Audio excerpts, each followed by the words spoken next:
The Legend of Zelda, as we love and know it now, is a very different series to how it was on its 25th anniversary. The release of Skyward Sword led to calls for a freshening up of the Zelda formula, one that had been perfected over years of iterations, but was starting to become stale. No doubt that motion controls hampered Skyward Sword more than was initially realised, but when Nintendo took a look at the franchise, it was decided the next major release needed to be something totally new and different. A breath of fresh air, if you will. And now, as we lead up to Zelda's 40th anniversary, we find ourselves saying goodbye to what I believe is the most important stretch of time in the history of the Zelda series. The release of Hyrule Warriors: Age of Imprisonment likely marked the end of the Wilds era, and in today's video I want to look back at the importance of the last 8 years and what it means for the future of the franchise that means the most to me. Hello and welcome to the Zelda realm. My name is Joe, and if you haven't already, could you please subscribe to the channel and give this video a like. It goes a long way in showing me that you love the content I'm making here. And with that, let's run the animation.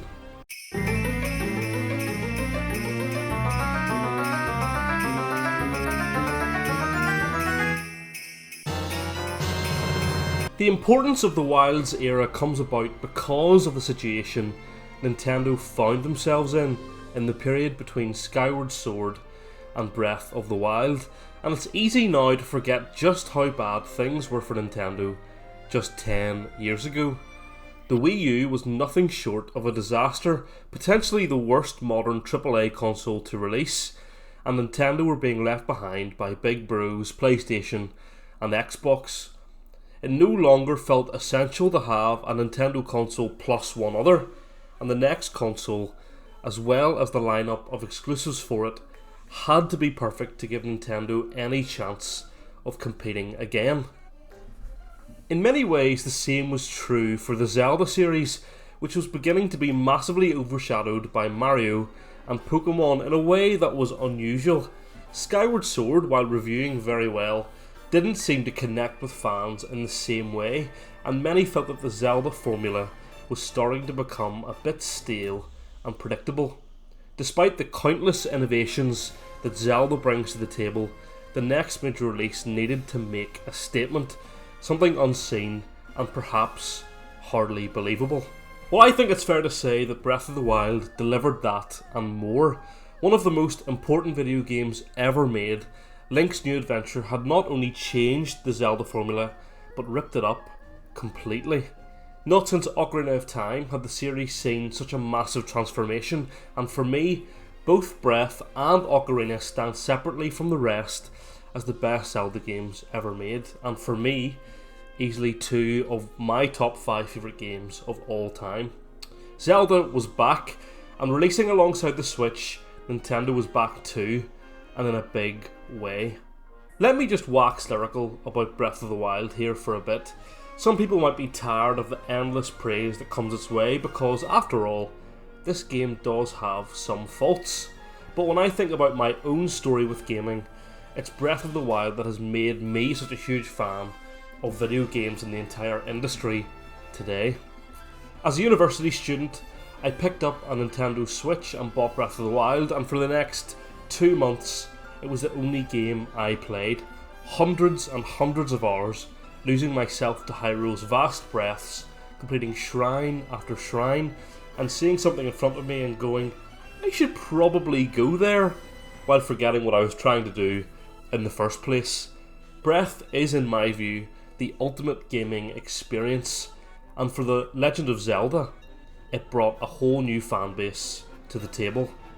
One of the moments I will never forget is the reveal of Breath of the Wild sequel at E3 2019, and the collective moment where everyone lost their mind. I myself spent days watching reactions, theories, trailer breakdowns and the like. I could not get enough of it. There's a brilliant clip from the reaction at Nintendo New York, which I still go back to from time to time, and I think it's only right that you should enjoy this also.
This signified what I feel is a shift in the Zelda dynamic. Never before had there been this level of discussion and hype around the franchise, and with it came the YouTube boom.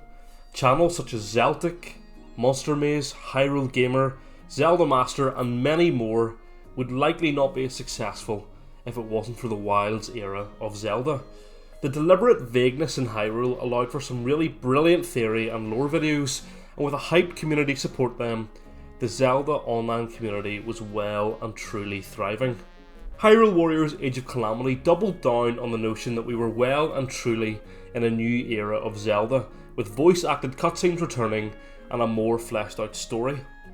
Despite its flaws, and it not being canon, it still showed Nintendo's intent to make Zelda a powerhouse in their game lineup, and a willingness to allow other studios to have a go with the IP. And while it might not have lived up to what was expected, it showed Nintendo's willingness to have Zelda be their leading storytelling franchise. If Breath of the Wild was huge, then Tears of the Kingdom was absolutely massive, expanding Hyrule to 3 levels and adding creativity and game design innovations that put the whole industry on notice. The second and epic tale in the Wilds era stepped up in just about every department. The story was grander and more emotional, the world was larger and there was more to explore. New enemies, races, shrines, dungeons and abilities made Tears the single most ambitious game Nintendo have ever released. Frankly, a technical marvel that we still don't know how it ran on the original Switch. Tears showed that Zelda was not playing around. It wanted to be placed firmly in the conversation alongside giants such as The Witcher, Red Dead Redemption and Elden Ring. It's my belief that this new era of Zelda is one of Nintendo's few IPs that feels like it competes on a quality level alongside the mainstream big games. Mario is a powerhouse in his own right, but I often feel his games would never feature in a conversation alongside what many would consider to be the biggest or even best games of the last 5 years. While I personally have always preferred Breath of the Wild, there is no doubt that objectively, Tears of the Kingdom is as significant to Zelda's future. It proved that Nintendo could deliver back-to-back Game of the Year contenders and deliver that quality, but I think it also showed that Zelda is at its best when it diversifies. I don't think anyone wants a third Breath-style Zelda game in a row unless something massive changes, whether that's the world or something else. It's the same conversation that was happening in 2011, but slightly different.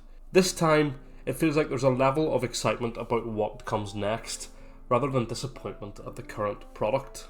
Finally, the Wilds era ended with what I feel is the most surprising of the bunch, with Hyrule Warriors Age of Imprisonment, a game that feels like a love letter to the Wilds era, enriching the imprisoning war and shining a light on some of Zelda's best side characters. It's clear to me that Age of Imprisonment was crafted with a lot of love and respect, and rewards those fans who stuck around throughout the last 8 years. That's not to say that it's perfect, but it's certainly as good as I would expect Hyrule Warriors to be. It feels fitting to me that the Wilds era has ended with an epic story filled with huge battles and emotional character moments. That has been the defining factor of the last 8 years, and leaves me filled with hope for the future. The future of Zelda is as bright as it has ever been, with the release of the movie coming in 18 months and the rumour mill spinning faster than ever. It's clear that there is much anticipation for what Nintendo might be cooking up. The Ocarina of Time remake continues to dominate the conversation, but my fascination lies still with what direction the next Zelda story will take. I personally would love a more linear game with exploration sprinkled in, maybe even an open world game without shrines but more dungeons. Zelda shines when it finds the right balance between exploration and dungeon crawling, and I do feel we have missed a dungeon crawling element since Skyward Sword released. The 40th anniversary also looms large over the series, and as of recording we know nothing of what might lie in store for that. The most likely option, I feel, is an HD release of The Wind Waker and Twilight Princess, but that feels 5 years too late. But for today, we say goodbye to the Wilds era, the era that brought Zelda back to the top and reminded everyone why it needs to be a mainstay of their gaming library. I think in 10 years' time, the the Wilds era will be looked back on as the moment the franchise was revived and elevated from where it had been, and hopefully will have shaped the games to come. Thank you so much for watching this video. If you have enjoyed it, please do leave a like and subscribe to the channel so you never miss an upload. You can also become a member of the Zelda Realm. You can find that linked in the description. If you want to support me even more, I would massively appreciate that.